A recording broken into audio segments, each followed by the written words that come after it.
Hello YouTubers, Carbonite Lab here. I decided to pull out one of my old school fire prisms, show you the paint scheme that goes along with my Saim Hann Warhost.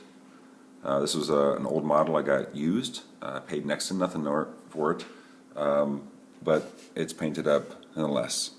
The front of the actual prism itself, the weapon, you can see where it's split on the center.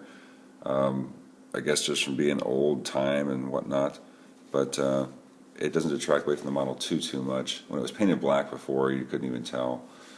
But no gemstones painted on this model yet. Really, it should have at least the two in the front painted because it has been through some battles. But this model has been the good test model for me as far as figuring out the colors that I want to use and how to use them. It's been my go-to guy. So the two bands on there represent that it's, you know, veteran of the long war, I guess. I don't know. But the decals are phenomenal in the new Eldar kits. They're way better than what they used to be. These guys actually are thicker and a little easier to slide and transfer. Don't bleed through. Good stuff. I painted the canopies on this model mainly because the original person who put it together decided to use a lot of super glue and it fogged up the glass. So I just decided to paint over them.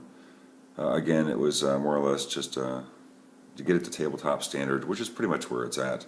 The back is just quick and done dirty. This piece here, actually, because I had a shim piece inside there, needs to get repainted. The paint gets rubbed off. So there it is, old school fire prism, still rocking, still doing good. Not bad in this edition. I don't mind it. It's not an auto include, but I find myself taking it at least 75% of the time, mainly because it just puts down a nice annoyance on the table for my opponent, and they typically will shoot at it until they kill it. And I would say it probably survives at least 50% of the time, so it does its job. It's effective in that. It doesn't really kill a whole lot of models for me, but it gives me options, and it's a good psychological weapon to have on the table because everybody knows what Eldar Fire Prism is. It's, you know, next to just the railgun. So it's a good model. I enjoy it. This one was fun to paint. I have other stuff in my Saim Hann Warhost to show a little bit later, but kind of like that view straight on.